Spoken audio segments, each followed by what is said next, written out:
Okay now this is lecture number 2। अब last वाला I hope आप लोगों को अच्छे से समझ आ गया होगा। अब हम स्टार्ट कर रहे हैं, that is percussion. Next thing, percussion के अंदर क्या होता है। परकशन में जिस तरह से इसने हाथ रखा हुआ है, तो यही चीज़ है परकशन करना। मैनुअली भी हो सकती है, मैकेनिकली भी हो सकती है। मैनुअली थेरेपिस्ट करता है। ये रिदमिकल क्लैपिंग होती है with the cupped hands over the affected lung segment. ठीक है, कप्ड हैंड्स होते हैं इसमें, ये इंपॉर्टेंट बात है। Adducted fingers and all that. Hand is cupped with fingers and thumb adducted, ये इंपॉर्टेंट पॉइंट है। एमसीक्यू पॉइंट भी। एयर ट्रैप होती है between each cup of hand and the patient की चेस्ट थोरेक्स पे हर क्लैप के दरमियान। स्लैपिंग साउंड नहीं आनी चाहिए, हॉलो थम्पिंग साउंड आनी चाहिए। और ये जो क्लैपिंग है परी, इसकी जो रिदम होनी चाहिए बिटवीन 100 till 480 टाइम्स पर मिनट होनी चाहिए। ठीक है, फ्रीक्वेंसी भी कह सकते हो टाइम्स पर मिनट, और इसकी रिदम हमारे पास 100-480 के दरमियान होनी चाहिए। Hands are clamped over thorax by the wrist and elbows remain relaxed.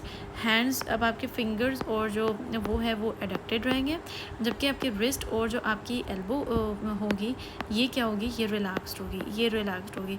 और आपने 100 to 480 टाइम्स आपका 1 मिनट के अंदर आपने उसको बार बार टैप करना है, यानी कि आप परकस कर रहे हो। दूसरा, इसी तरह मैंने कहा था मैकेनिकल परकशन होती है, जिसमें केयर गिवर्स को ख़ास तौर पे सॉफ्ट प्लास्टिक परकसर कप्स बना दिए जाते हैं ताकि इफ़ेक्टिव हो। अब इसका भी हमारे पास टेबल गिवन है, विच इज़ सेकंड टेबल। अब इसमें हमारे पास प्रिकॉशंस क्या होते हैं, यानी कि जो हमने एहतियात करनी है, वो लोग जिनके अंदर ब्रोंकोस्पाज्म हो, ठीक है, और वो लोग जिनके अंदर ऑब्स्ट्रक्शन हो एयरवे की, ठीक है, ये बात हो गई। बाकी हमने कहा वो लोग जिनको क्या है, ऑस्टियोपोरोसिस है, रिब का फ्रैक्चर है और मेटास्टेटिक कैंसर टू रिब्स में, ये वाला हो गया। और वो लोग जिनको ब्लड के अंदर क्या है, कोएगुलोपैथी है, और वो लोग जिनके जो ब्रेन है पड़ा उसमें एंग्जाइटी है पर उन्हें कन्वल्सिव डिसऑर्डर होता है, और हार्ट में क्या रीसेंट पेसमेकर प्लेसमेंट करवाई हुई उन्होंने। तो हमारे पास एंग्जाइटी रिलेटेड क्या आया कि जनाब इनको एंग्जाइटी रिलेटेड एंग्जाइटी है और उनको क्या होता है, कन्वल्सिव डिसऑर्डर होता है। तो ये दो हमारे पास पॉइंट्स हो गए इसके। कोएगुलोपैथी का हमारे पास ब्लड रिलेटेड आ गया जनाब, कोएगुलोपैथी, और हार्ट में क्या है, पेस मेकर है। तो ये दो पॉइंट्स हो गए। ब्रोंकोस्पाज्म हमारे पास लंग ओरिएंटेड है कि ब्रोंकाई के अंदर क्या पड़ा हुआ है, स्पाज्म पड़ा हुआ है, और दूसरा क्या है, एयरवे ऑब्स्ट्रक्शन हुई है, कोई ट्यूमर हुआ है। तो ये हो गया। हड्डियों के लिहाज से हमने बताया कि जनाब क्या है बड़ा, इस बंदे को ऑस्टियोपोरोसिस हुआ है, इसकी वीक है, रिब का फ्रैक्चर हुआ है और उसको मेटास्टेटिक कैंसर है रिब्स का। तो हमने बोन की ऑस्टियोपोरोसिस और हमने रिब्स की बात कर ली। ठीक है, ये हमारे पास हो गए, कितने हो गए गिन लेते हम, 1 2 3 4 5, ठीक है, 6 7 8 9 हमारे पास हो गई, प्रिकॉशंस हो गई। पहले हमने किसकी बात की, हमने एयरवे की बात की, हमने कहा ब्रोंकोस्पाज्म है, या हमने कहा कि ट्यूमर की वजह से हमारा एयरवे क्या होगा, ऑब्स्ट्रक्टेड होगा। फिर दिल की बात की, हमने कहा कि उसको कोएगुलोपैथी हुई है या उसने अभी क्या हुई है, पेसमेकर लगवाया हुआ है, ये वाली बात हो गई। नेक्स्ट हमने क्या बात बताई कि जनाब उसको क्या है, उसको एंग्जाइटी हुई है और उसको कन्वल्सिव या डिसऑर्डर है, या उसको क्या पढ़ते हैं, उसको सीजर्स वगैरह पढ़ते हैं। ये बात होगी हमारी। डन हो गए सारे, 1 2 3 4 5 6। कोएगुलोपैथी, एंग्जाइटी भी हो गई, कन्वल्सिव हो गया, ट्यूमर। हाँ, बोन रहेगी। हमने कहा उसे ऑस्टियोपोरोसिस है, हमने कहा उसका रिब क्या हुई है, फ्रैक्चर हुई हुई है। उसके अलावा हमने कहा उसे कैंसर है रिब्स का। तो ये हमारे 3 मज़ीद हो गए। ये हमारे पास क्या होगी, हमारी प्रिकॉशंस हो गई। नेक्स्ट हमारे पास आता है कॉन्ट्राइंडिकेशन। जो बंदा जो खून निकल रहा हो उसकी थूक में, वो जो बंदा जो हीमोडाइनमिकली अनस्टेबल हो, ठीक है, वो जिसको पल्मोनरी एम्बोलिज्म हो, ठीक है, और वो बंदा ब्लीडिंग किस में होते, प्लेटलेट काउंट उसका बिलो 20,000 हो। इसी तरह सांस में क्या मसला है, उसको अनट्रीटेड निमोथोरेक्स हुआ हुआ है और उसे क्या है, सबक्यूटेनियस एम्फाइसीमा है। उसको स्किन पे क्या है, उसको बर्न हुआ हुआ है, और स्किन का क्या है, उसने flap of thorax skin graft लगाया हुआ है। तो 2 स्किन की बातें हो गई, ये 2 हमारी, ठीक है, स्किन की बातें हो गई। उसने ना समझो यहाँ से फ्लैप लेके अपने लंग्स के ऊपर लगा दिया, और हमने कहा है यहाँ से क्या हुआ है, वो बर्न हुआ हुआ है, वो जला भी हुआ है, ठीक है, ये हमने बर्न का बना दिया सारा, और ये हमारी स्किन हो गई सारी की सारी। नेक्स्ट हमने बताया कि उसको क्या हुई है, खून वाले और काइंड ऑफ उल्टी आ रही है, और ये क्यों हो रहा है, क्योंकि हमने कहा उसके जो प्लेटलेट्स है ना वो डिफेक्टिव हुए में, और ओवरऑल उसका हीमोडाइनमिक्स क्या हुआ है, वह अनस्टेबल हुआ हुआ है, ये बात होगी। और उसके लंग्स के अंदर जो आर्टरीज जा रही हैं उनके अंदर क्या है, पल्मोनरी एम्बोलिज्म है। तो हमने कहा कि उसको प्लेटलेट काउंट कम होने की वजह से हीमोडायनेमिकली अनस्टेबल है, उसे खून की उल्टी आनी और पल्मोनरी एम्बोलिज्म है। स्किन की बातें हमने दो की कि हमने कहा कि बर्न हुआ हुआ है और उसने स्किन ग्राफ्ट लगाया हुआ है थोरेक्स के ऊपर। उसके अलावा हमने बताया कि उसको नीमोथोरेक्स भी है और एम्फाइसीमा भी है। ये हमारे पास हो गए। तो लंग्स की दो बातें, एक हमने कहा कि नीमोथोरेक्स है, एक एम्फाइसीमा है। फिर हमने बताया कि वो लंग्स से रिलेटेड है, तो थूक में हीमोप्टिसिस हो रही है, क्यों हो रही है, वो प्लेटलेट काउंट कम है और हीमोडायनेमिकली अनस्टेबल है और पल्मोनरी एम्बोलिज्म हुई हुई है उसको। और हमने बताया कि उसकी स्किन की जो है बड़ी वो ओपन वुंड या बर्न है और उसने ये कराया। तो 7 ये हो गए, 9 ये हो गए। नेक्स्ट हमारे पास थर्ड पे जो आता है डैट इज़ हमारे पास वाइब्रेशन।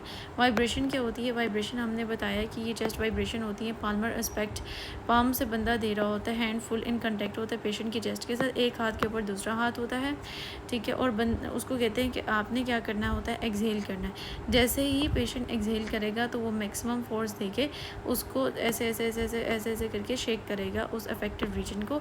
और इसकी कितनी फ्रिक्वेंसी होती है? 12 to 20 होती है। वो हमारे पास 100 to 480 था, ये 12 to 20 होता है। परकशन जो था पड़ा उसकी बात करी थी, वो 100 to 480। ये जो सीक्वेंस होता है रिपीटेड होता है जब तक सेक्रेशन जो होती हैं वो रिमूव हो जाती हैं। हैंड में भी पार्शली और फुली ओवरलैपिंग वन अनदर। फिर हमारे पास आती है कफ टेक्निक। कफ टेक्निक्स के अंदर क्या होता है? इफेक्टिव कफ में पहले हम उसे कहते हैं आपने इंस्पायर करना है और इतना करना है कि आपकी जो नॉर्मल ब्रेथ होती है वो आपके टाइडल वॉल्यूम से ज़्यादा होनी चाहिए और एटलीस्ट आपका 60% ऑफ वाइटल कैपेसिटी हो। ये हमारे पास हो गया नंबर 1।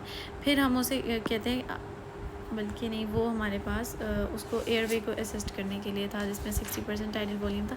बस ये सिंपल है, इसमें अभी 60% टाइडल वॉल्यूम वाली बात नहीं है, बस इसमें हम बल्कि है वायरल कैपेसिटी की बात है, सॉरी है, ठीक है, सही समझी।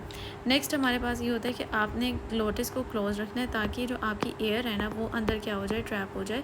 फिर आपने अपने एब्डोमिनल और इंटरकोस्टल मसल्स इनको कंट्रैक्ट करना होता है ताकि आपका इंट्रा एब्डोमिनल जो प्रेशर है वो रेज हो जाए, तो ये इंट्राथोरेसिक प्रेशर जो है वो आपका रेज हो जाए। फिर आपने सडन से अगेंस्ट ग्लोटिस जो होती है अचानक ओपनिंग होती है, फोर्सफुल एक्सपल्शन होती है ऑफ इंस्पायर्ड एयर, जो अंदर हवा थी वो बाहर जाती है और साथ जो कोई थूक वगैरह ये चीज़ होती है वो भी बाहर एक्सपल्ड हो जाती है।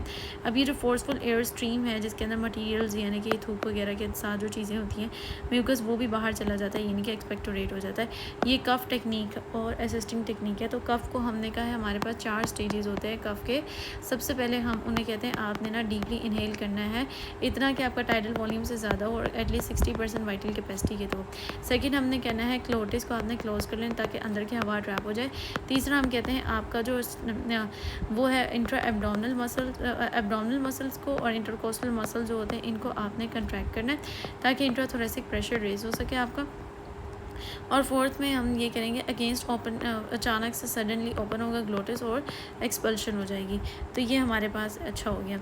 तो अच्छा, ये जो कफ होती है ना ये अगेंस्ट क्लोज्ड ग्लोटिस होती है। इसका दूसरा MCQ पॉइंट ये, जो हफ होती है ना वो अगेंस्ट ओपन ग्लोटिस होती है। जो हमारे पास जिनकी ऑपरेशन वाले पेशेंट होते हैं जिनकी कोई इंसिजन्स होती हैं वो इतने ज़ोर नहीं लगा सकते, उनको इसके अंदर हफ और प्लस वाइब्रेशंस रिकमेंडेड होती हैं क्योंकि वाइब्रेशन जो होती हैं वो रिलेटिवली लेस माइल्ड होती हैं बजाय के परकशन के। ओके, नेक्स्ट हमारे पास मैकेनिकल एड्स फॉर कफिंग आ जाते हैं, ठीक है। और इसके अंदर हमारे पास आप इंस्पायरेटरी एड, एक्सपायरेटरी एड या पीक का फ्लो इनको यूज़ कर सकते हो। जो इंस्पायरेटरी एड होती है वो प्रोवाइड करती है ड्यूरिंग अटेम्प्ट्स ऑफ इनहेलेशन के दौरान वो पॉजिटिव प्रेशर वेंटिलेशन जो है वो प्रोवाइड करती है। इस तरह एक्सपायरेशन वाला है उसके दरमियान आपको नेगेटिव प्रेशर यानी कि वैक्यूम की तरह मिलेगा टू एयरवे, नोज़ और माउथ जो होंगे वो फिर सारी हवा जो होगी इस तरह से थ्रस्ट के साथ बाहर चली जाएगी, एक्सपायरेटरी एड मिल जाएगा। नेक्स्ट हमने क्या है, पीक का फ्लो जो होता है एटलीस्ट उसमें 160 लीटर्स पर मिनट जो होता है वो होना चाहिए। कफिंग के लिए इफ़ेक्टिव होता है ये। तो PCF जो होता है वो कफ में वो करता है पीक का फ्लो। नेक्स्ट हमारे पास एक्टिव साइकिल ब्रीथिंग्स आते हैं। इंसफलेटर, एक्सफलेटर पीछे हम डिफाइन कर चुके थे, इधर जो मेंशन है। फिर एक्टिव साइकिल आता है, इसके अंदर हमारे पास 3 होते हैं। सबसे पहले ब्रीथिंग होती है जो कि डायफ्रामेटिक ब्रीथिंग होती है। फिर हमारे पास थोरेसिक एक्सपेंशन होती है जो कि 3 to 4 टाइम्स होती है, ठीक है। और फिर थोरेसिक एक्सपेंशन के बाद इसमें हम वाइब्रेशन, शेकिंग, परकशन को ऐड कर सकते हैं। फिर हमारे पास दोबारा ब्रीथिंग आती है, फिर दोबारा थोरेसिक आती है, फिर दोबारा ब्रीथिंग आती है, है 1 2 3 4 5, छठे नंबर पे हमारे पास आ जाता है FET मैनवर, जो कि हमारे पास इसके अंदर 1 से 2 हम हाफ करते हैं अगेंस्ट ओपन ग्लोटिस करते हैं। ठीक है, अब इसमें हम नॉर्मल टाइडल वॉल्यूम वाली जो ब्रीथिंग है परी, ब्रीथिंग के अंदर क्या होती है, नॉर्मल टाइडल वॉल्यूम होते हैं 5 से 10 सेकंड की होती है। और कौन सी ब्रीथिंग होती है, डायफ्रामेटिक ब्रीथिंग होती है।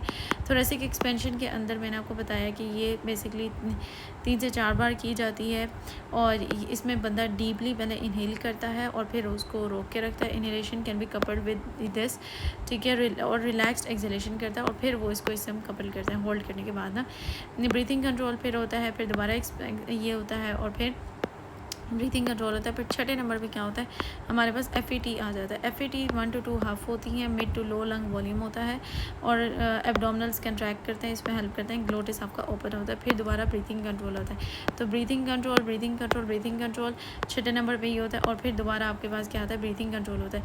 और जैसे मैंने आपको बताया तो उधर 3 सेकेंड होल्ड नहीं लिखा होता, लेकिन 3 सेकेंड होल्ड होता है। 3 से 4 बार आप थोरेसिक एक्सपेंशन करते हो। इसमें चेस्ट क्लैपिंग, वाइब्रेशन और शेकिंग भी ऐड हो जाती है। फिर हमारे पास मैनुअल हाइपर इन्फ्लेशन आ जाता है। हाइपर इन्फ्लेशन का मतलब क्या होता है, आपने लंग को बहुत ज़्यादा फिल कर देना होता है। और फिर एयरवे सक्शनिंग प्रोसीजर आता है। ठीक है, हाइपर इन्फ्लेशन की बात करते हैं। इसमें आप क्या करते हो, सबसे पहले ना ऐसे बंदे को प्रिपेयर करें हम, इसमें हम बंदे को क्या करते हैं, हम उसे ऑक्सीजन प्रोवाइड करते हैं। प्रिपरेशन फेज़ के अंदर हमने उसको ऑक्सीजन प्रोवाइड की, हमने थ्रू मैनुअल रिससिटेटर पैक या वेंटिलेटर के थ्रू हमने उसकी ऑक्सीजन इंक्रीज़ कर दी। अब जो ऑक्सीजन हमने की है तो वो पल्स ऑक्सीमीटर से हम देख रहे होते हैं। अगर सेचुरेशन बिलो 900 होता है, हमने बैगिंग करते और उसको एयर देते 100 सेचुरेशन करने के बाद अबव एटलीस्ट 90 हम रखते हैं ऑक्सीजन की सेचुरेशन। फिर आप एडजस्ट करते हो प्रेशर से सक्शन का, जो अब ये सक्शन वाला ना इंपॉर्टेंट MCQ है। सक्शन का ना 100 to 150 mmHg आप अपना सक्शन का प्रेशर रखते हो। ठीक है, और उसको कनेक्ट कर देते हो वेंटिलेटर एंड ऑफ कैथेटर के साथ, लेकिन अभी इसको ऑन नहीं करते।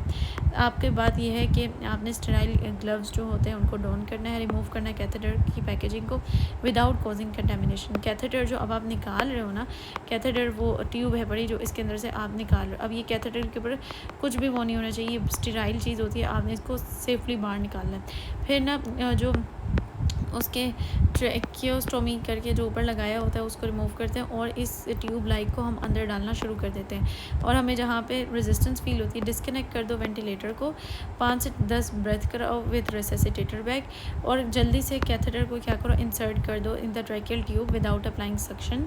और जो डायमीटर होता है ना वो 1/2 ऑफ डायमीटर ऑफ एयरवे से ज़्यादा बड़ा नहीं होना चाहिए। मतलब ये 50% ऑफ जो आपका ऑलरेडी डायमीटर होता है ना उससे बड़ा नहीं होना चाहिए, उसका हाफ से भी बड़ा नहीं होना चाहिए। ये इंपॉर्टेंट पॉइंट होता है।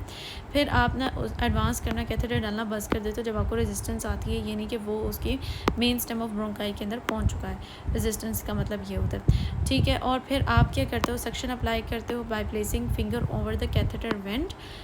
सक्शन अप्लाई करते हो, कैथेटर को फिर स्लोली रिमूव करते हो और exposure of side holes to secretion और सेक्रेशन वगैरह को रिमूव कर लेते हो। फिर दोबारा रिकनेक्ट करते हो, ऑक्सीजन सोर्स को रीइन्फ्लेट करते हो लंग्स को मैनुअल रिससिटेटर बैग के थ्रू और 5 to 10 ब्रेथ्स। जब 5 to 10 ब्रेथ्स आ जाती हैं फिर दोबारा से रिपीट करते हो अपने इधर से ही ना, डिस्कनेक्ट करते हो और फिर उसकी 5 to 10 ब्रेथ्स करा के जल्दी से कैथेटर अंदर डालते हो। फिर जब एक खास पोजीशन में पहुंच जाता है, ठीक है, फिर आप सक्शन वगैरह की तरफ उसको लेके जाते हो। ठीक है, नेक्स्ट आप क्या करते हो, कैथेटर को जल्दी जल्दी निकालते हो और फिर ऑक्सीजन वगैरह दोबारा प्रोवाइड करते हो 6 से 9 जब तक अगर पेशेंट इंटॉलरेंट हो जाए, फैटीग हो जाए और या आप इस प्रोसीजर को कंटिन्यू रखते हो। ये देखो ये बैगिंग कर रहे हैं, इससे हम उसके एटलीस्ट 90% अबव जो हमारी सेचुरेशन होती है उसको मेंटेन करेंगे। फिर ये कैथेटर एडवांस करिए मेन स्टेम ब्रोंकस तक जाएगा और इस तरह से हो जाएगा। नेक्स्ट हमारे पास आता है डैट इज़ पोजिशनिंग। पोजिशनिंग क्या होती है, पोजिशनिंग जो होती है ये बहुत ज़्यादा इंपॉर्टेंट होती है, सेलेक्टिंग पोजिशन ताकि पेशेंट के लिए एफिशिएंट हो, डायफ्रामेटिक ब्रीथिंग पैटर्न एफिशिएंट हो उसके। और ये जो टेक्निक्स इंडिकेटेड होती हैं वो जो इनका वीक डायफ्राम होता है या वो करेक्टली यूज़ नहीं कर सकते डायफ्राम को इंस्पिरेशन वगैरह के लिए या इनहिबिट हो रहे हैं तो उनका diaphragm due to muscle pain वगैरह।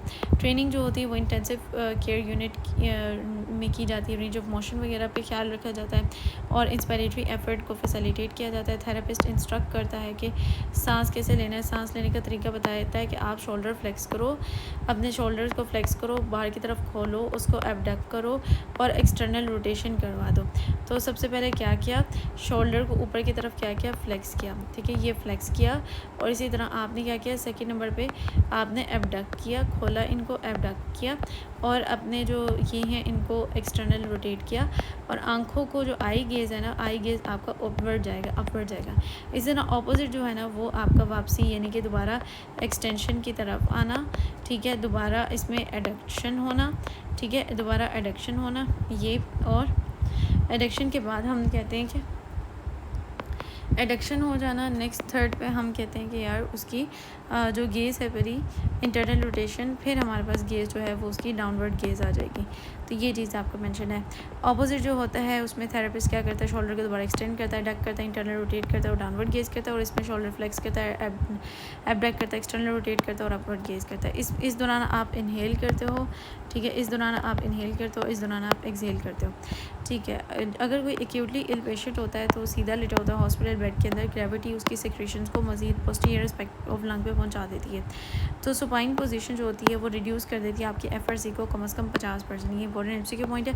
पोजीशनिंग जो साइड लाइन होती है उससे ये प्रेशर ऑन सैक्रम भी रिड्यूस होता है और जो पीछे पूरी कमर होती है उसकी जो बाउनी प्रोमिनेंसेस होती हैं उनको भी आराम मिलता है और लंग एक्सपेंशन और सेक्रेशन रिमूवल में भी आसानी होती है। थेरेपिस्ट मदद करता है इस एक्टिविटी में विद अनदर पर्सन की हेल्प के साथ या इंडिपेंडेंटली भी कर सकता है अगर ज़रूरत है तो।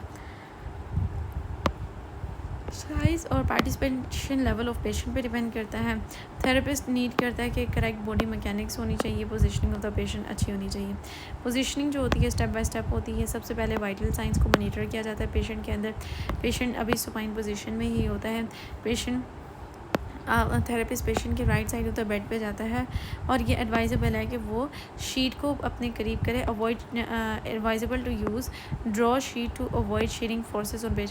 उसे खींचेंगे तो वो क्या होगा, उसको शेयरिंग फोर्सेस पड़ सकती हैं, ऑलरेडी वो प्रेशर और ये चीज़ होने के चांसेस होते हैं। अरेंज करो सारी ट्यूब्स और लाइन कोड्स को कि वो कहीं से बेंड ना हो जाए, नहीं कहते बेंड हो जाना, पुल ड्यूरिंग द रोलिंग वगैरह में कोई मसला ना आ जाए। फिर आप क्या करो, पेशेंट को अगर वेंटिलेटर की ज़रूरत है तो मेक श्योर करो कि एंडोट्रेकियल ट्यूब जो होती है वो सिक्योर होनी चाहिए टेप और ट्रेकियोस्टोमी के साथ, हेल्ड इन द प्लेस और क्लोथ टाइज। तो पेशेंट जो वेंटिलेटर पे होता है तो आपने एंडोट्रेकियल ट्यूब आपकी सिक्योर्ड, ऐसे नहीं वो हिल जाए इस तरह ना, टाइड हो। Ventilator tubing should be emptied of residual water, अगर कोई बचा हुआ है तो वो रिमूव कर दो, प्रिवेंट ऐसे ना हो कि वो अंदर उसके लंग्स के अंदर लवाज हो जाए। और प्लेस करो पेशेंट के right foot over the left, right को चढ़ा के लेफ़्ट पे कर दो, अनलेस कोई ऑर्थोपेडिक कोई प्रिकॉशन ना हो। तो जैसे कभी आपने एडिक्शन और इंटरनल रोटेशन नहीं करनी होती, पिलो को उसके नीज़ के दरमियान रख दो, ठीक है, बिटवीन नीज़ रख लिया हमने, जेंटली रोल किया उसको हमने लेफ़्ट साइड पे ड्रॉ किया यूजिंग ड्राइंग द शीट और डिस्ट्रीब्यूट किया फोर्स को evenly against the patient body. Next हमारे पास अगर if two people are performing ये चीज़ कर रहे हैं तो one person controls the head and upper trunk, उसके सर और बाजू को कंट्रोल करता है, जबकि जो दूसरा पर्सन होता है वो कंट्रोल करता है उसके लोअर ट्रंक और लेग्स को कंट्रोल करता है। As the person head and trunk continues to hold the patient side line position, तो आप वहाँ से शीट को हटा लेते हो, ड्रॉ कर लेते हो। The other person should place pillows and wedge behind the patient to keep the patient in side line position, ठीक है, वो वहाँ पे वेज और पिलो यूज़ करता है ताकि साइड लाइन में ही मेंटेन रहे, पीछे की तरफ दोबारा गिरे नहीं। Patient is alert and is strong enough और ही और she can hold the bed, अगर वो अच्छा स्ट्रॉन्ग है तो बेड रेल को होल्ड कर लेते हैं। One person add external support जो थोड़ी सी उसको हेल्प देता है। अगर पेशेंट अलर्ट नहीं है तो आपको उठाना पड़ता है, जेंटली पुल द स्कैपुला और आपको सपोर्ट ऐड करनी पड़ती है। ये प्रिवेंट करती है patient from lying on the shoulder, developing skin breakdown नहीं होगा। पहले लेफ़्ट लेटर किया, फिर सेमी लेटरल किया, फिर दोबारा स्पाइन, तो ये हो गया। ट्रेंडलबर्ग पोजीशन जो होती है ये पोजीशन ट्रेंडलबर्ग होती है जिसके अंदर आपका सर नीचे होता है, ठीक है, और टांगे जो होती हैं इस तरह होती है। ट्रेंडलबर्ग पोजीशनिंग ऑप्टिमल होती है drainage from the lower lobes. अब जो आपके लोअर लोब्स होते हैं ना, ये ग्रेविटी की वजह से सारे जो उसकी सिक्रेशन होती है वो इधर आ जाती है। उसके अलावा इससे क्या होता है, जिन लोगों को यहाँ पे ब्लड से इनसे नहीं पहुँचा होता, जिनका बीपी जो होता है उसको बढ़ाना होता है, तो इंक्रीज बीपी और हाइपोटेंसिव पेशेंट है तब भी हम उसके टांगे ऊपर कर अब इसके कॉन्ट्राइंडिकेटेड में जो कंजेस्टिव हार्ट फेलियर का पेशेंट है, जिसका हार्ट ऑलरेडी ही मसले में, उसको सारा खून जाए तो वो उल्टा ख़राब हो जाता है कार्डियोवास्कुलर में, और हाइपर इसमें नहीं करते। नेक्स्ट हमारे पास आता है कि रिवर्स टेंडरबर्ग पोजीशन जो ये वाली होती है, ये इसमें हम रिड्यूस करते हैं हाइपरटेंशन और फैसिलिटेट करते हैं डायफ्राम के मूवमेंट को using gravity to decrease abdominal content against it. तो जो डायफ्राम होता है उस पर कम प्रेशर पड़ता है, एब्डोमिनल कंटेंट्स इस तरफ जोर लगाना शुरू कर देते हैं नीचे की तरफ, ठीक है। और जो पोस्टरल ड्रेनेज आते हैं डिस्पनिया के लिए, ये देखो ये पोजीशन है, ये पोजीशन है, इस तरह आगे बेंड है, वॉल के साथ हो गया, ये सब हमारे पास होगी। नेक्स्ट हम